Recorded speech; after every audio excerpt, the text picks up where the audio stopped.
your mind to default. Quentin Le Hervé, je suis agent municipal pour la commune de Perros-Guirec dans les Côtes-d'Armor en Nord-Bretagne. Je travaille sur l'espace naturel donc, de Ploumanac, sur des travaux de gestion de l'espace naturel justement, donc du débroussaillage, des aménagements de sentiers, la canalisation du public, donc sur un site très fréquenté de la côte du Griffrose.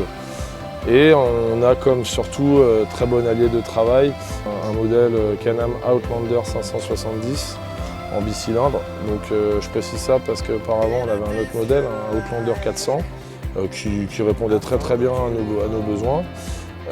Mais notamment pour les questions de roulage de fougères, on a choisi de monter d'un cran en termes de puissance sur le quad en passant sur la Outlander Pro 570.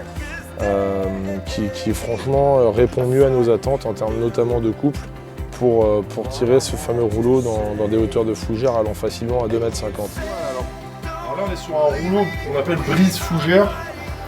C'est un système qui a surtout été élaboré par les Anglais qui ont quand même pas mal d'avance sur la gestion des espaces naturels et des espaces animaux ou végétaux. Et du coup ce rouleau on peut donc l'atteler derrière le quad. On peut le déplacer aux endroits où on en a besoin. La particularité sur l'espace naturel, nos sentiers sont globalement quand même assez étroits, de l'ordre d'1,50 m, rarement plus. Par conséquent, en termes de déplacement sur le site pour notre outillage, pour le roulage, pour l'intervention dans des milieux assez confinés, le tracteur n'est pas franchement la bonne solution. Et le quad répond vraiment bien, vraiment très bien à cette contrainte. Alors sur le quad lui-même de série, on a le trail qui nous sert quand même beaucoup. Il est obligatoire pour nous de lutter contre des espèces comme ce qu'on a ici, qui s'appellent des cotonéastères. Ceux-ci viennent surtout de l'Himalaya naturellement et ont été importés en Europe pour être plantés dans les haies.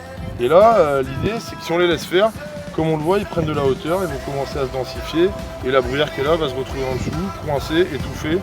Et ce milieu qui est protégé pourtant va petit à petit se mourir.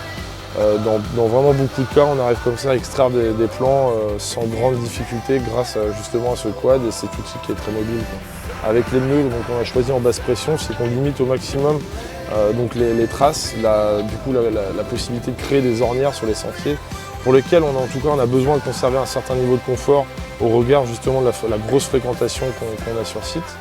Donc c'est vrai que le quad, contrairement encore à un tracteur, est très avantageux sur ce côté-là. Je pense que pour la plupart des collègues qui font le même métier que moi, en espace naturel et dans ce genre de configuration, je crois que c'est quand même un bon choix. C'est un outil pas si coûteux, sur lequel on peut prévoir un paquet d'équipements en attelage à l'arrière et donc avec des moteurs auxiliaires, ou tout simplement grâce aussi au trail à l'avant et des déclinaisons qu'on peut en faire. Je crois que c'est le bon outil en termes donc, de tarifs, de polyvalence et globalement d'image et d'impact sur les sites naturels justement pour que voilà, la gestion puisse se faire au mieux et soit la moins impactante pour l'environnement.